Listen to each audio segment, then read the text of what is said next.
Jean-Marc, on s'est revu il n'y a pas si longtemps, ça enchaîne pas mal les matchs. Comment va le groupe? Est-ce que tout le monde a pu enchaîner bien comme il faut? Mais là, on est au complet, 21-22. Après, comment va le groupe, je te le dirai demain après le match. Parce que quand tu fais 3 matchs affilés, il faut voir quelles sont les capacités des joueurs à récupérer et à bien maîtriser un football. Surtout qu'on rencontre une équipe qui est, sur les matchs retour, qui est très brillante. Qui, sur les 8 derniers matchs, ils ont une défaite seulement, 4 victoires. Donc c'est une équipe en plus très athlétique. Donc ça va être un match très difficile. Donc on verra, c'est surtout le constat de ce qu'on voit dans les matchs qui peut paraître, qui fait paraître effectivement la force de caractère, les capacités athlétiques, tactiques, techniques de l'équipe. Et aussi la dynamique collective aussi, qui est importante. Mais bon, pour l'instant, au niveau du quotidien, voilà, j'ai récupéré mes joueurs. À part là, ce matin, Yad Mohamed qui était malade. Mais sinon, tout le monde est là, quoi. Est-ce que du coup, par rapport à il y a une semaine, quand on s'interrogeait sur la semaine à 3 matchs, est-ce qu'il y allait avoir un petit peu de rotation? Et tu disais à ce moment-là qu'il manquait des joueurs, donc de toute façon il n'y avait pas trop de choix. Est-ce qu'aujourd'hui la réflexion a un petit peu changé ou pas? Est-ce qu'il y a un petit peu plus de marge pour toi? Il y a un peu plus de marge, mais il y a une vraie, il y a un vrai point d'interrogation par rapport à ceux qui ont été malades. Par exemple, je vous cite Ali Ndom ou Alexis Trouillet, qui ont eu des grippes et qui reviennent depuis 3 ou 4 jours seulement. Donc, j'ai pas une latitude fantastique pour faire des roulements. En règle générale, par le passé, quand j'avais toujours l'habitude effectivement de faire des roulements très importants quand il y avait 3 matchs, faire participer tout le monde. Là, il se trouve que les circonstances font que c'est plus compliqué. Et vous parliez de Ndom et Trouillet, il y avait également Quentin Bernard qui n'avait pas joué récemment. Comment il est? Ça va mieux, mais c'est très simple. Quand tu demandes à un footballeur s'il va bien, le footballeur, plus malin et plus rusé, tu ne peux pas trouver. Autant on est con, on n'a pas de cerveau, je me mets dedans, mais plus malin, plus rusé, tu ne peux pas trouver. Donc il te dit toujours tout va bien. Tout va bien. Même si le mec il a 40 de fièvre et qu'il est couché par terre, étendu par terre, il te dit je suis en pleine forme quand je veux jouer. C'est toujours comme ça avec les footeux. La plupart, et 90%, il faut le savoir. Donc de ce point de vue-là, mais par rapport à Quentin, jusqu'à maintenant, bon voilà, c'est un peu pareil, il toussait, un peu comme Ali, comme Alexis. Donc j'ai encore un peu moins de 48 heures, même 24 heures pour trouver une solution et en parler avec eux. La fin de saison est plutôt haletante avec tout ce qui nous arrive, tout ce qui vous arrive. Ça ne doit pas être évident de trouver l'équilibre quand on est un coach comme vous qui, voilà, vous ne demandez pas ce qui est le résultat à tout prix, mais avant tout ce qui se passe sur le terrain, la production de jeu. Or là, quand on est dans une fin de saison pareille, les supporters le disent aussi, au niveau de la façon de jouer, ils sont peut-être un petit peu plus dans l'idée du résultat que la production. Vous ne dérogez pas à ça, j'imagine. Vous restez dans votre droite ligne, mais ça ne doit pas être évident de se dire il y a l'obligation de résultat pour aller chercher ce qu'on veut, mais finalement l'obligation de résultat passe par une bonne production. Comment est-ce que vous vous situez par rapport à tout ça? C'est comme disait Edgar Morin, qui est une de mes stars. La vie, elle est complexe, elle est systémique. Donc, quand toi tu poses ce genre de questions, ta question, elle est très analytique et primaire. C'est-à-dire que moi, si tu me demandes en tant qu'entraîneur, je veux gagner 38 matchs. Et en plus, je vais aller en finale de la Coupe de France et gagner la Coupe de France. Parce qu'il n'y a que ça qui te rend heureux. Mais en revanche, la complexité de la vie fait que c'est pas juste une analyse analytique et primaire, où juste tu te dis, le supporter, lui, je sais que le supporter, lui, mais il faut pas prendre les supporters pour des burnes, ni le public.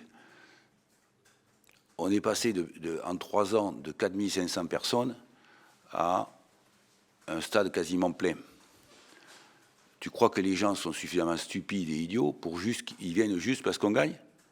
Ils viennent aussi parce que certainement, ils doivent aussi, l'homo sapiens, il n'est pas con, hein, ils doivent aussi trouver une identité et trouver un plaisir de venir au match. Donc, mais si tu demandes au coach, quand tu es coach, et que tu me dis à moi, je préfère la manière, c'est pas ça du tout. C'est que si tu as une vie, si elle est juste pragmatique, économique, et que juste tu veux gagner du fric, c'est pas une vie ça. La vie, elle doit être esthétique. Ça, c'est important. La vie, elle doit être brillante et esthétique. Pas seulement tu gagnes du pognon. Et ça, c'est important, le côté esthétique de la vie, que tu sois journaliste, que tu sois entraîneur, que tu sois peintre, que tu sois attaché de presse. Comment le côté esthétique est très important. Comment tu prends du plaisir. Comment tu donnes du plaisir aux gens. Alors moi, si tu me demandes, non, moi je veux gagner 38 matchs et je veux gagner la Coupe de France. Et je veux gagner tous les ans la Coupe de France et gagner le championnat tous les ans. C'est ça. Mais de quelle façon tu t'y prends? Est-ce que tu t'y prends d'une façon primaire et que tu fais chier le peuple? Ou est-ce que tu t'y prends en essayant de séduire et de convaincre le peuple? Et ça, c'est important. Donc, la situation, elle est très à la fois systémique et complexe, parce que c'est pas juste des petits paramètres, c'est effectivement de multiples choses qui s'additionnent et qui font que tu peux avoir une dimension supérieure après. Mais bon, effectivement, il nous reste 4 matchs. Si tu me demandes moi quel rêve j'ai, c'est de gagner les 4 matchs, bien sûr, de gagner les 4 matchs. Mais pour les gagner, si tu n'as pas une profondeur, vous l'avez vécu depuis 10 ans, vous l'êtes mis bien profond, hein, parce que depuis 10 ans, vous jouez le maintien. Donc si tu n'as pas une profondeur,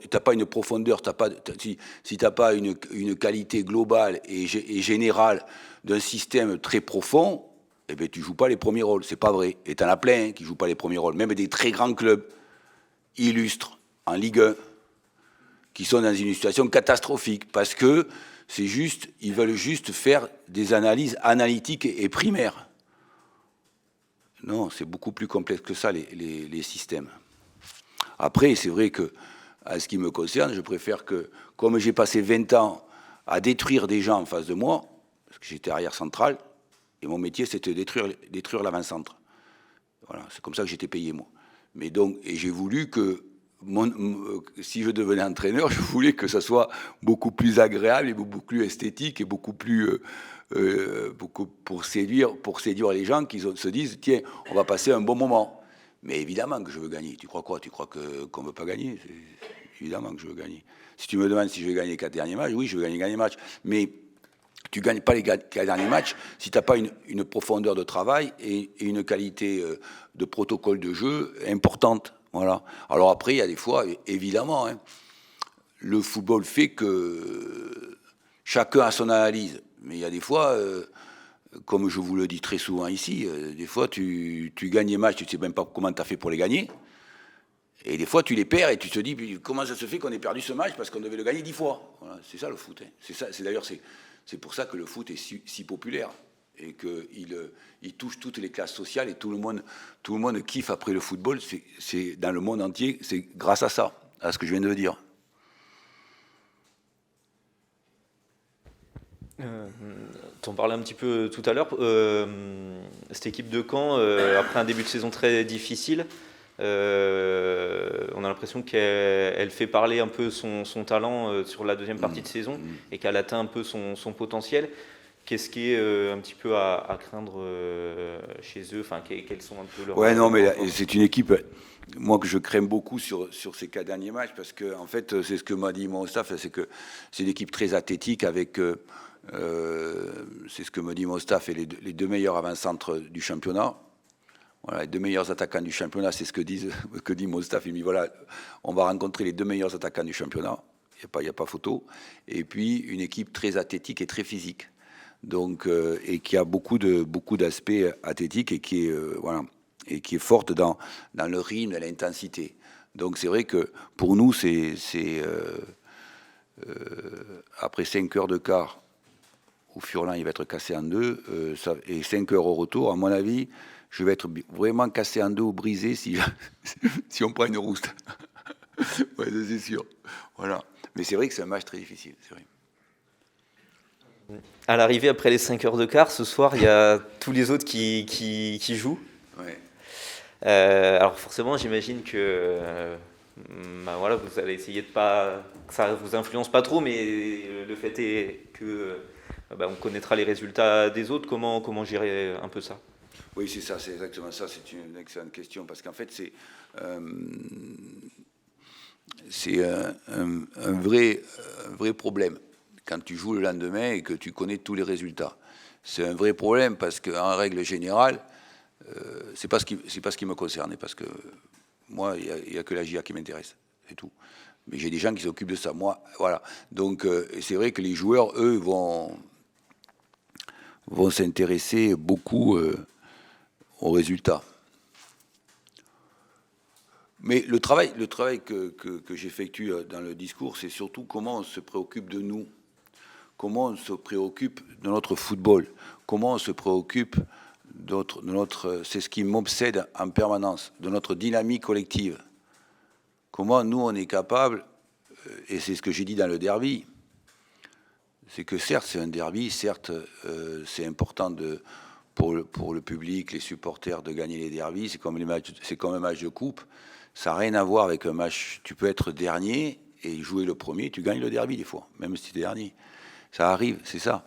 Mais c'est ce que je leur ai dit. J'ai dit comment on est capable de se préoccuper de nous, de nos intentions, de notre football, de notre aspect technico-tactique, physique et dynamique collective. C'est ce qui m'importe le plus. C'est de créer une dynamique dans le groupe très importante au-delà de ce qui va se passer. Et c'est ce que je leur dis souvent. Mais c'est vrai que cette histoire de jouer le lendemain par rapport à tous les autres, voilà. C'est les systèmes maintenant télévisuels, mais c'est très contrariant. Parce que effectivement, ça...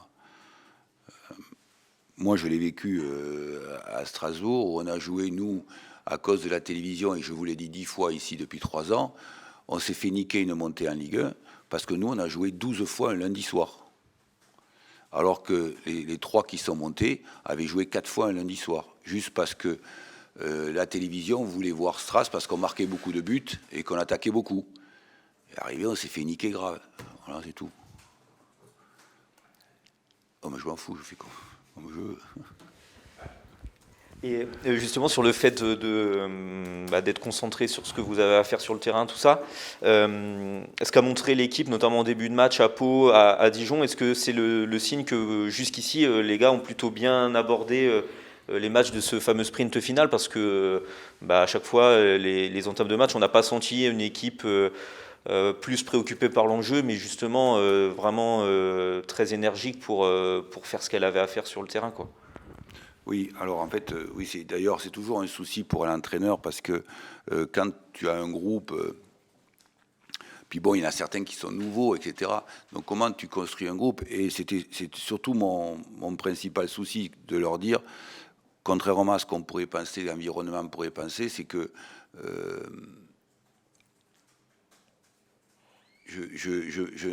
effectivement que tu veux gagner tous les matchs, mais je leur dis pas, voilà, il faut prendre 3 points. Je tape pas le point comme ça. Je dis non, je dis comment on joue au foot, comment on s'éclate, comment on s'amuse, comment on est solidaire, comment on a envie de réaliser des bonnes performances. Et c'est le discours que je tiens en permanence sur le plan de la joie de jouer et la joie de vivre. Et pas l'idée permanente de dire, certes, on rêve d'être premier et deuxième, on en rêve. mais il te faut un contenu et il te faut des bases solides pour ça. Et donc c'est pour ça que dans mon discours, vous avez vu ce qu'on a vu depuis 2 ou 3 matchs, 3 ou 4 matchs. Ouais, c'est ça, exactement. Parce que c'est vraiment, chez moi, c'est obsessionnel sur cette fin de saison, parce que comme j'ai beaucoup de jeunes et que j'ai un groupe assez restreint, je ne veux pas qu'ils soient perturbés, qu'ils soient sur le plan environnemental par l'idée à tout prix, sans arrêt. Si tu es complètement obsédé et beaucoup de gens te le diront dans la vie des intellectuels, si tu es complètement obsédé par le résultat, tu n'en as aucun résultat. Il faut être obsédé par le contenu, par le savoir-faire, et dans tous les métiers, quels qu'ils soient. Et tu réussis et tu gagnes parce que tu as un certain savoir-faire et un certain contenu. Sinon, si tu es complètement obsédé par le résultat, tu n'y arrives jamais. Contrairement à ce que m'ont raconté mes grands-parents et mes parents dans les années 70. Les mecs, ils disaient, il faut gagner, il faut faire le résultat. Cherche à avoir de l'épaisseur, cherche à avoir du volume, et après, oui, tu arrives à faire des résultats. Et justement, une des bases solides cette saison, c'est votre comportement à l'extérieur. Vous êtes la meilleure équipe avec Toulouse à l'extérieur. Alors on sait que ça peut être, comme vous le dites souvent, multifactoriel, mais vous diriez que ça vient d'une approche en particulier. Est-ce qu'il y a quelque chose à rehausser, à pointer le curseur sur justement ce bon parcours à l'extérieur, qui n'est pas évident? Non, je pense que c'est sincèrement par rapport à ça. Et c'est vrai que c'est ce que m'a dit mon staff il y a 15 jours, 3 semaines. Mais par rapport à ça, je pense que c'est tout simplement des caractéristiques spécifiques à notre équipe. Voilà. Et donc, c'est des caractéristiques techniques, tactiques, stratégiques, psychologiques qui font que comme je vous le dis souvent, l'obsession pour moi, c'est de beaucoup gagner de matchs à domicile. Mais c'est bien aussi, effectivement, quand tu es capable de faire ça. Mais je pense que c'est une caractéristique propre à notre équipe. C'est pas un discours obsessionnel dans ce domaine. Parce que c'est vrai que tu te rends compte que par rapport au football, c'est compliqué quand tu es à domicile, quand l'équipe adverse arrive et qui se recroqueville devant son but, c'est quand même assez compliqué de gagner. Donc, c'est vrai que je pense que c'est proprement des caractéristiques propres à ce groupe, quoi, voilà.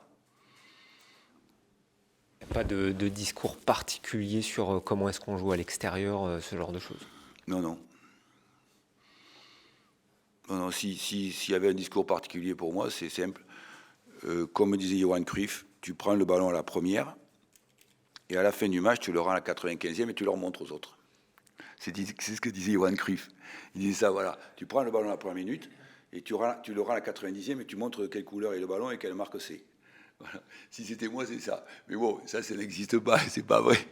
Mais c'est l'idéal, parce que si tu subtilises le ballon à l'adversaire pendant 95 minutes, ben tu fais minimum match nul, c'est sûr. Mais évidemment, ce n'est pas forcément le cas. C'est jamais le cas, évidemment. Ce n'est jamais le cas. Mais c'était ça ce que disait Johan Cruyff quand il était entraîneur, et j'ai beaucoup aimé cette réflexion, cette phrase.